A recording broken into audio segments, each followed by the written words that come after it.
Kwame Nkrumah, the first president of Ghana and one of the most influential African leaders of the 20th century's life story, is one of immense struggle and unwavering determination, which led to the liberation of Ghana from British colonial rule and inspired independence movements across Africa.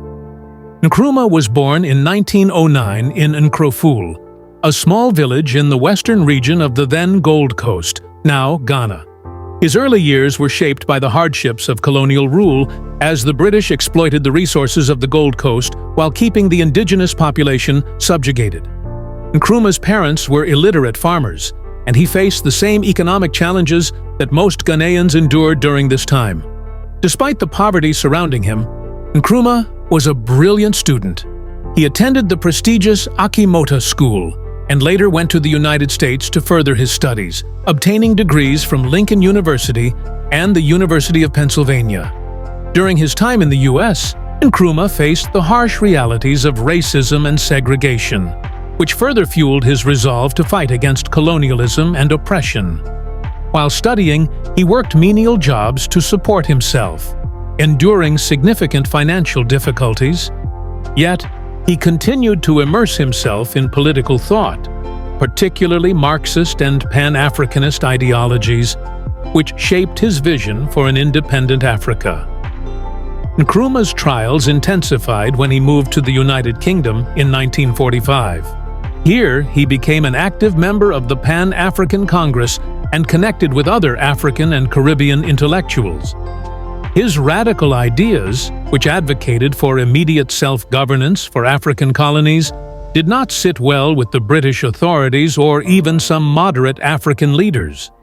This put him at odds with many, leading to isolation and further hardship. However, Nkrumah persisted, convinced that Africa's liberation was paramount. In 1947, Nkrumah returned to the Gold Coast to take up the position of General Secretary for the United Gold Coast Convention, UGCC, a political party calling for greater autonomy from British rule. However, his more radical stance for immediate independence clashed with the party's moderate approach. This led him to form his own party, the Convention People's Party, CPP, in 1949, with the slogan, "Self-Government Now." Nkrumah's activism landed him in prison in 1950, after he called for a series of strikes and protests against colonial rule. His imprisonment, however, did not silence him. In fact, his popularity grew while he was behind bars, and in 1951, the people of the Gold Coast elected him to the Legislative Assembly in a resounding victory. The British colonial administration had no choice but to release him.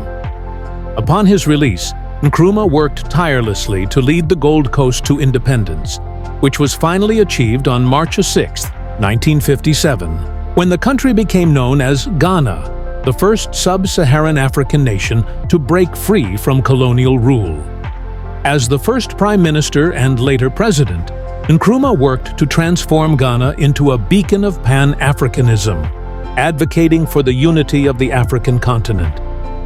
Despite facing numerous personal and political challenges, including eventual overthrow and exile in 1966, Kwame Nkrumah's triumph over colonial oppression and his contribution to the African liberation movement remain legendary. His vision and struggle laid the groundwork for independence movements throughout Africa, and he is remembered as one of the continent's greatest leaders.